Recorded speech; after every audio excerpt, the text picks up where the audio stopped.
Hello to everyone. So last time we were discussing the role of belief and experience in the mystery of death. We have also seen two aspects of death. One is when all the five experiences cease from happening in the name of a person. It's called death, which is only a conceptual one. And the other one is social aspect. It's when we see this body is no longer able to function in the way it is functioning now, and it is seen fell flat on the ground, taking no more breath for its survival. It's called death. So we will go ahead with the same discussion. So the belief, which is only a result of not seeing the body and its experience as it is, has taken itself to be a body. There is in fact no I that may become a physical body, but only a belief.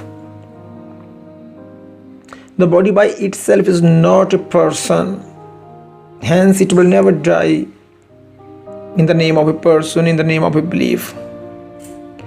And the I that we are using to refer to this body is only a belief that has been consistent through a false recognition over the experience of this body.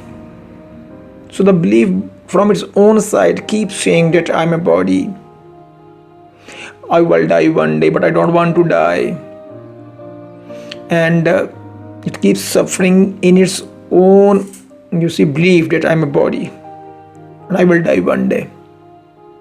Whereas on the other side, body never think that I belong to this belief, this particular man, and I will die in the name of this belief. The remedy of this problem called death, and how to clear this concept that I'm a body or I will die one day. So let me put before you few things.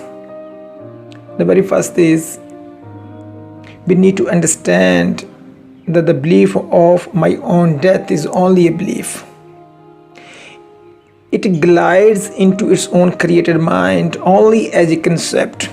Hence, whenever we think or whenever we get a thought of death, we should not look back at the body, because it happened with us. Whenever we think of death or the thought of death come to our mind, we immediately look back at this body as if this body is going to die in the name of a person. It can never happen like that. The concept of death is only a belief. Hence, the death is possible only to this belief that I am a body, and not to the body, as this body is not going to die in the name of a person. Second is, the belief that I am a body has no substance of its own. It is having no substances of its own, and owing to having no substance, it cannot be known, because a thing which has no substance of its own can never be known at all. Just like you cannot imagine a chair that is having no wood in it, you can never imagine it.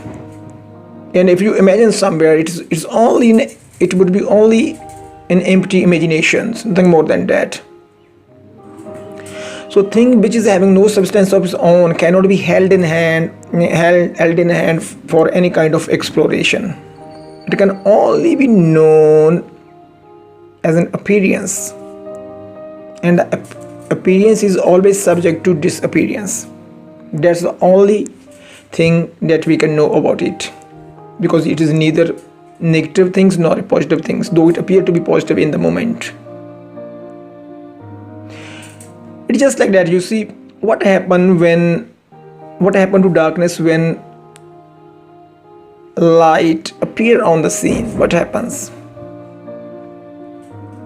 From this concept of light and darkness, we have to understand what happened to darkness then. Does darkness persist in front of the light? No, it simply disappear. And thirdly is, this is the most important thing for any believer on this earth planet, the end of this very body is known its death. The death of a person is only a rumor. And for a wise one, the end of experience of being a body is known as its death, which is only a conceptual one. It can be a conceptual because the concept of death enter only as an idea, and the disappearance of this idea that I'm a body is only a concept. It disappear because it appear.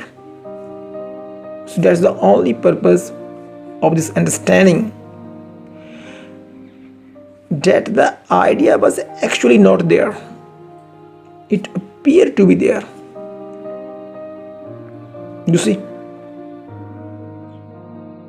The belief of being a body is termed as I am body.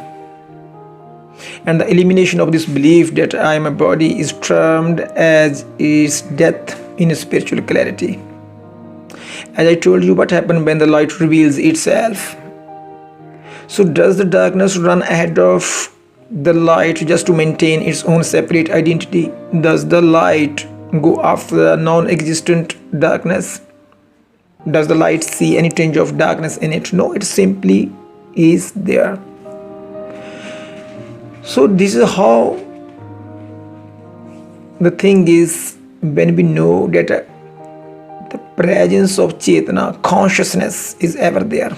It does not appear when the disappearance of all these experiences take place. So this is what happened during deep sleep state. Why we are going back to deep sleep experience? Because the person who wishes to understand cannot grasp here right now in this moment. So we turn its mind toward its own experience, not to look into my eyes, not to look into my minds. Look into its own experience, that it is not there. Something is present there, but you are not present there. So when all the experience come to an end, the experience of tasting, smelling, touching, all these things, you see, we have experienced it. We cannot miss this thing from our investigation. What is death?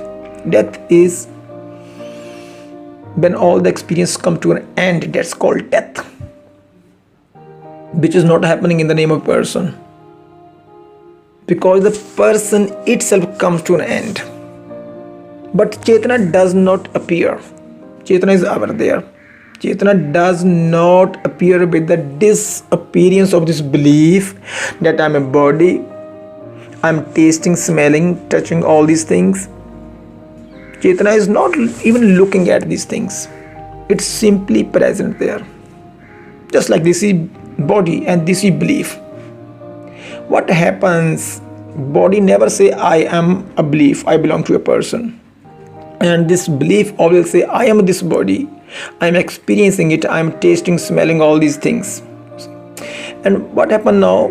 When we look into the experience, only this belief that I am a body disappear. This belief disappear, just like the ghost in the darkness disappear, just like this wall from the space disappear. What is there does not appear. It is ever there. So similarly, this belief, when it pulled down, all the experiences that I used to think my own experiences, they also vanish. This point is called death. Each and every one of us experiences it, into which we do not experience of being a person. We do not experience any tasting, smelling, all these things. So when this experience come to an end, this is called death of ego, death of belief. But I am present there, which I cannot give to you. Why? Because when this belief pulled down, does not mean this place remain vacant, remain empty. Nothing appear there, because what is there is always there. Now it doesn't look at the body as its own body. It doesn't look at the experience of this body in the shape of its own being. Just like if you pull down this wall from the space, what is there, you cannot deny it. And you cannot say that space appear from within the wall. You cannot say like that. That's not possible at all. So when this belief pulled down here, what is there in this place does not mean it is here. It is ever there in in all places. Body is non-distinct from this consciousness. Body is ever one with it. Bodies and consciousness are not two. The only thing is this is being experienced. And right now experience goes on, just like the experience in the deep sleep goes on, only the ego was absent. So similarly, this was absent. Right now, in this very moment, this appeared to be absent. Experience goes on. Experience goes on. But now, right now, no experience is happening in the name of person here, name here, I'm Shaw, I'm Shrikant, or whoever. The experience are not happening here. The experience are finishing here itself. Here itself, all these experiences are happening not in the name of a person. They are finishing there itself. So this is called spiritual clarity, the death. Apart from this, there is no such thing as death. Chetana, that is called awareness, is ever present there, does not look into the world, does not, experience anything. Is ever present there, does not appear, does not disappear. The same is called God in this religious forum, which when misunderstood becomes subject to worshipping and all these things. Otherwise there is no such thing as death. Thank you.